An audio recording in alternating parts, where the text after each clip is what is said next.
Good morning বন্ধুরা, আজকে হলো বুধবার আর এখন বাজে ঘড়ির কাঁটায় ঠিক সকাল 7টা। ঘুমের থেকে উঠেছি কটার সময় জানো? ভোর 5টার সময়। কিন্তু কি হবে, আর কাজে তো হাত দিতে পারছি না, চুপচাপ বসেছিলাম। তখন অজস্র ঝড়ে বৃষ্টি পড়ছিল, কিন্তু যত বেলা হচ্ছে টিপটিপ করে ঝিরঝির করে পড়েই যাচ্ছে। তো 7টা অবধি ওয়েট করার পর ভাবলাম না, আর বসে থাকা যাবে না, এবার কাজকর্মে হাত দিই। দেখেছো আমাদের গ্রামের বউদের কতটা কষ্ট করতে হয়, সমস্ত কিছুই কিন্তু মাথায় নিয়ে কাজ করতে হয়, রোদ জল ঝড় বৃষ্টি। তো বৃষ্টির সময় কি আর করব, তাই হাতের কাছে জানো তো এই ওড়নাটা পেলাম, এটাই কিন্তু মাথার মধ্যে গিট মেরে একদম কাজে লেগে গেছি। তো এই দিক দিয়ে থালা বাসনগুলো মেজে নিচ্ছি। আর জানো তো এই বৃষ্টি হচ্ছিল বলে ঘরে যে সমস্ত কাজগুলো ছিল সেগুলো আজকে আগে সেরে নিয়েছি। ওই ধরো ঘরটা ঝাড় দিলাম, তারপর ঘরটা ভালো করে মুছে নিলাম। তো কালকে তো টোটোকে নিয়ে গেছিলাম তোমার ডাক্তারের কাছে। তো ডাক্তারবাবু যেই ওষুধটা দিয়েছেন যেন, ওটা খেয়ে না ওর না ভীষণ ঘুম হচ্ছে। আজকে 8:30 পৌনে 9টা বাজতে চললো, তখনও কিন্তু টোটো ঘুমের থেকে ওঠেনি।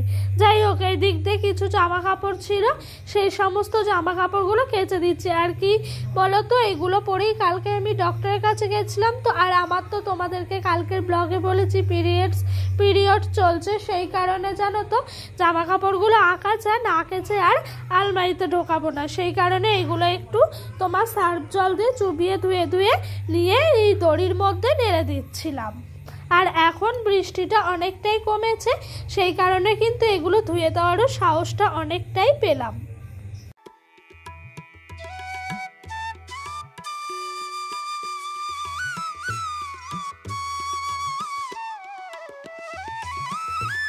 আর জানো তো এই সকালবেলা যদি বৃষ্টি হয় না, তাহলে খুব কষ্ট হয়। আমি ভাবি যে সকালের কাজকর্ম সেরে নেবো, তারপর যদি বৃষ্টিটা আসে তখন কিন্তু আমার কোনো অসুবিধাই হবে না। কিন্তু যেই দিনই সকালে ঘুম থেকে উঠে দেখি এরকম বৃষ্টি পড়ছে, সেদিনই কিন্তু ভাবি আজ আমার কাজের 12টা বেজে গেল। যা ভাবা তাই হয় জানো। সেই যে বসে আছি 5টা থেকে, ওই যে একটা আলসি ভাব চলে এসছে শরীরের মধ্যে, তা আর ভালোই লাগছে না আজকে কাজকর্ম করতে। আজকে সারাদিন এই শুয়ে বসে এরকম করে কাজকর্ম করেছি, এতে করে যেন আমার কাজ করতে অনেক দেরি হয়ে গেছে। আর দেখবে সকালবেলা ঘুম থেকে উঠে যদি ঝটপট করে সংসারের সমস্ত আশেপাশে কাজকর্ম সেরে নাও, মানে একটা কাজের সিস্টেম থাকবে স্টেপ বাই স্টেপ, সেদিন দেখবে কি সুন্দরভাবে সমস্ত কাজ কিন্তু পরিপাটিভাবে গুছানো হয়ে যায়। কিন্তু আজকের এই দিনটা আমার কিন্তু একটু ভাল লাগলো না, এরকমভাবে গেল বলে। যাই হোক, ওই দিক দিয়ে শাশুড়ি মা আমাকে সকালবেলা বললো যে কালকে টোটোর পাপা কাজে গেছিলো জানো, তো ওখান থেকে একজন কাস্টমার ওকে কিছুটা কচু দিয়েছে, সেই কচু ছিল, বলছে ভাতে দেবো। তো উনি ওই দিক দিয়ে সকালকার মতো করলেন, ভাতে দিয়েছিলেন নাকি ভালো হয়নি জানো। তো ভালো না হতে আর কি করবে, ওটাকে উনি আবার নিয়ে ভালো করে সিদ্ধ করে জলে তারপরে একটু তরকারি মতো করেছেন, ওটা বেশ ভালোই লাগলো, খারাপ লাগেনি। আর আলু সেদ্ধ। সকালের খাওয়া দাওয়া শেষ, মাজা ধোয়াও হয়ে গেছে, তারপর এদিকে চলে এসেছি একেবারে দুপুরের রান্নার প্রস্তুতি। আর আজকে কটা বাজে জানো ঘড়ির কাঁটায়? আমি রান্না করতে এসে মাথায় হাত দিয়ে দিয়েছি ঘড়ি দেখে জানো বন্ধুরা, আজকে বাজে এখন পুরো 12:15। বলছি এই 12:15টার সময় রান্নাঘরে এসেছি, কখন কি হবে, মানে এখন আমার মাথায় আগুন লেগে যাওয়ার মতো। টোটোর পাপাকে সেটাই বলছি আর আমি চেঁচাচ্ছিলাম।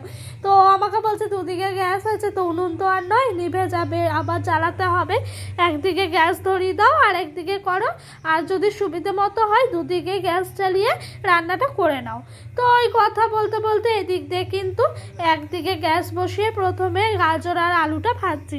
সবজি সেরকম ঘরে বাড়ন্ত নেই, তো সেই কারণে না, তো ওই গাজর আলুটা ছিল বলে বললাম গাজর আলুটা একটু ভাজা করব।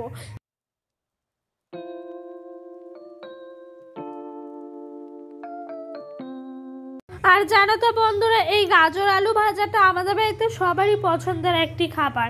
আর আমি যে বলি না তোমাদেরকে আমার তেলের হাতটা বেশি, তাই হয়েছে। আজকেও গাজর আলু ভাজা করতে গিয়ে কতটা তেল বেড়ে গেছে দেখেছো। তার জন্য কি করব, মাঝখান থেকে তেলটাকে নিয়ে সাইড থেকে আলুগুলোকে পাশে পাশে রাখলাম, এতে করে আলুগুলো থেকে সমস্ত তেল কিন্তু ঝরে গেছে। তারপরে আলু ভাজাগুলো ভালো করে তুলে নিলাম। তো চলো, কালকের একটা ব্লগে আমি টোটোর পড়া পড়ার ভিডিও দিয়েছিলাম, এতে করে অনেকেই সুন্দর সুন্দর অনেক কমেন্ট করেছো। তো তোমাদের এত সুন্দর সুন্দর কমেন্টগুলো আমি না পড়ে আর থাকতে পারলাম না। চলো পড়া শুরু করি।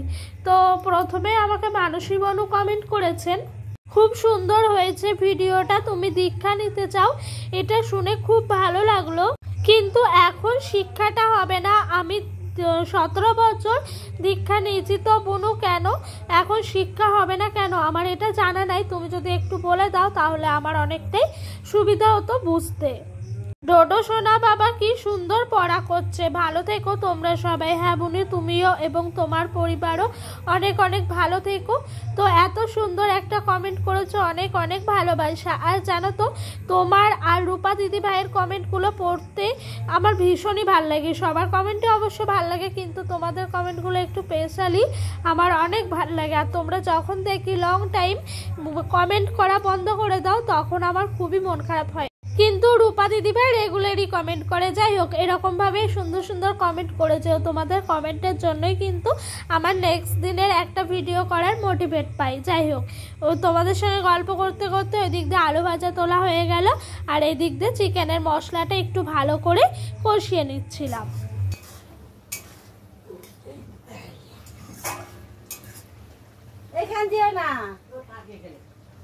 তো বন্ধুরা, চিকেনটা এতক্ষণে আমার মশলাটা কষানোটা মোটামুটি হয়ে এসছে। আর আজকে একটু রান্নাটা অন্যরকমই করেছি।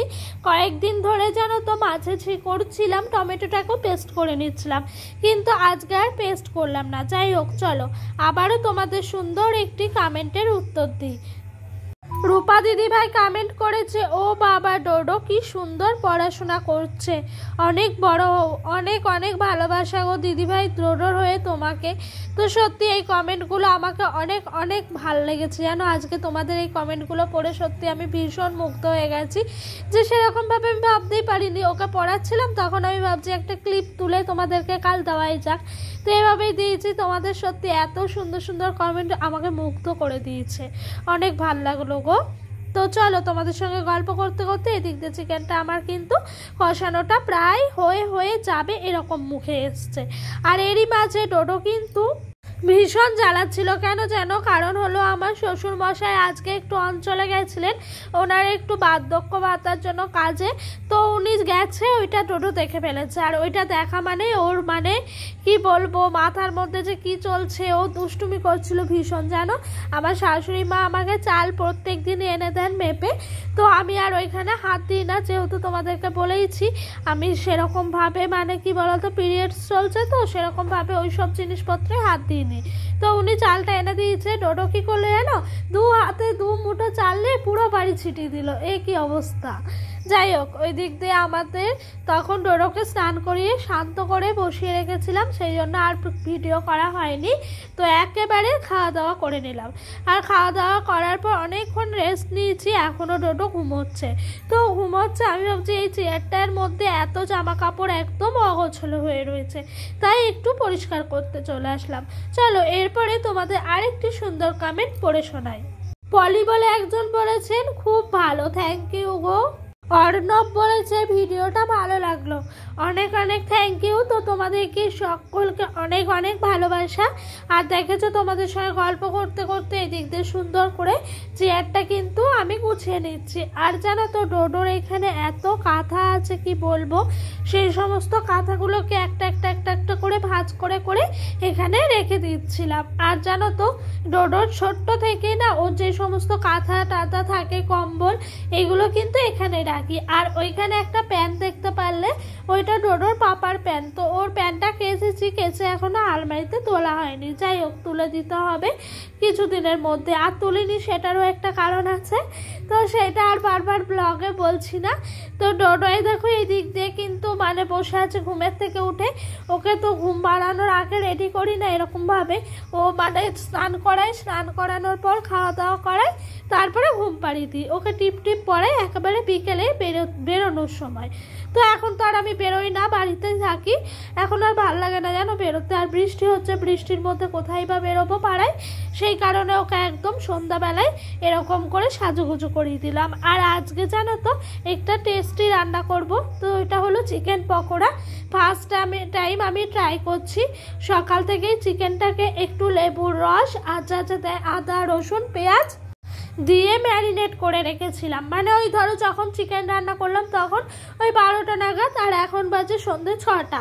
তো তারপরে কি করলাম, এইদিকে একটু কর্নফ্লাওয়ার, বেসন, তারপরে তোমার হলো খাবার সোডা আর 1 চিমটি চালের গুঁড়ো আর যা যা দেয় নুন, হলুদ, লঙ্কার গুঁড়ো, এই সমস্ত দিয়ে ভালো করে একটু মাখিয়ে আবারও 30 মিনিটের জন্য ম্যারিনেট করে রেখে দিয়েছিলাম। তো এখন এসে দেখছি খুব সুন্দরভাবে সমস্ত কিছুই হয়ে গেছে। আর প্রথম দিন আমি আজকে এই রেসিপিটা ট্রাই করছি। আর এই রেসিপিটা আমি আমার খুবই প্রিয়, আমার কাছের মানুষের কাছ থেকে শিখেছিলাম, সেটি হলো আমার দিদি। তো দিদির কাছেই প্রথম খাওয়া, দিদির কাছেই প্রথম শেখা। তো এরকমভাবেই আমি ট্রাই করছিলাম ওর কথা ভেবে ভেবে। আর ও কীভাবে করতো বিয়ের আগে না, আমি ওর কাছে গিয়ে দাঁড়িয়ে দাঁড়িয়ে দেখতাম। তো ওইরকমভাবেই চেষ্টা করলাম। তো সত্যি খেতে ওই রকমই হয়েছে, পুরো একই টেস্ট এসছে। অবশ্য দুই বোন একই মানে কি বলবো, একই তো রক্তের মানুষ, তো একই তো হবেই, তাই না বলো? যাই হোক, এদিক দিয়ে কিন্তু তোমার চিকেন পকোড়াগুলো বেসন দিয়ে ভালো করে ফেটিয়ে তোমার কড়াইয়ের মধ্যে দিয়ে দিচ্ছিলাম। আর ডোডো এখনও অবধি ওর ঠাম্মার কাছে আছে, আর ও ভীষণ এক্সাইটমেন্ট জানো, বাড়িতে সকলেই ভীষণ এক্সাইটমেন্ট। আমার শাশুড়িমা বলছিলেন সকালে যখন আমি ম্যারিনেট করলাম যে এরকমভাবে হয় নাকি পকোড়া, দোকান থেকে যে কিনে আনা হয় কত বড় এরকম খেতে, তুমি এবার কেমন করছো? তো ওনাকে একটাই কথা বলেছিলাম, খেয়ে যদি ভালো না লাগে তখন আমাকে একটু বলেন।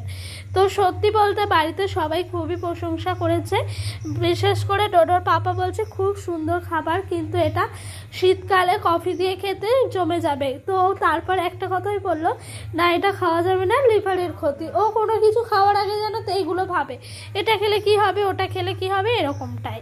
তো এই দেখো আমার কিন্তু এই থালাটা 1 থালা হয়েছিল জানো, সবাই তুলে তুলে খেয়ে নিয়েছে মুচমুচে করে। কিন্তু কি বলতো, আমি না লাস্টে একেবারে বাটি নিয়ে বসেছি, আনছি সবাই তো সব খাওয়া হলো, আমি এবার খাবো। আর এটা খেতেও কিন্তু অসাধারণ হয়েছিল, কি বলবো, বারবার তোমাদেরকে বলছি, তোমরা যদি চাও এরকমভাবে বাড়িতে একবার ট্রাই করে দেখতে পারো। তো আমি লেবুর রস দিয়েছি, কারণ কি বলতো আমার কাছে এই মুহূর্তে ভিনিগারটা ছিল না, তো ভিনিগারটা দেওয়া হয়নি, লেবুর রস দিয়ে কিন্তু ম্যারিনেট করেছি। তোমাদের কাছে যদি ভিনেগার থাকে অবশ্যই ভিনেগারটা দিতে পারো। আর এটা ছোট বাচ্চাদের কাছে স্ন্যাক্সের দারুণ একটা রেসিপি। তো আমি তো ভেবেইছি এবার থেকে চিকেন আনলে এরকমভাবে মাঝে মধ্যে প্রায়ই করে খাওয়াবো ডোডোকে। ওরও ভীষণ ভালো লেগেছে, ও প্রথমে বলে টেস্টি, তারপরে কি বললো যেন দারুণ।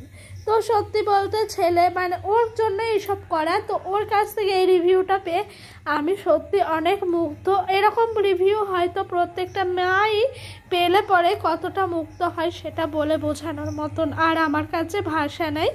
যাই হোক, আমাদের এই টিনের ভাঙাচোরা রান্নাঘরেই কিন্তু আমার প্রতিনিয়ত এক একটি নতুন নতুন রান্না এক্সপেরিমেন্স করছি। তো বিয়ের আগে আমার মা সেরকমভাবে রান্নাবান্না এরকম করতে দিত না, শুধু এমনি ঘরোয়া রান্নাগুলোই করতাম। তো চলো, এইদিকে কিন্তু আমার ফাইনালি চিকেন পকোড়া রেডি। আর এই বাটিটা কতক্ষণে ফাঁকা হবে সেটাই ভাবছি। তো বন্ধুরা, আজকের মতো ভিডিওটি এখানেই শেষ করছি। তোমাদের যদি আমার ভিডিওটি ভালো লেগে থাকে তাহলে অবশ্যই লাইক কমেন্ট করো, আর যদি আমার ভিডিওটা আরও ভালো লেগে থাকে চ্যানেলটি সাবস্ক্রাইব করে দিও। তো জানো তো এই চিকেন পকোড়াটা না বানানোর সময় গ্যাসটা একদম স্লো ফ্লেমে দিতে হবে, যেহেতু ভিতরের চিকেনটা থাকে ওটা তো আর আলাদা করে সিদ্ধ করা থাকে না, এই তোমার আগুনের হিটে হিটেই কিন্তু সিদ্ধ হয়। তো বাই।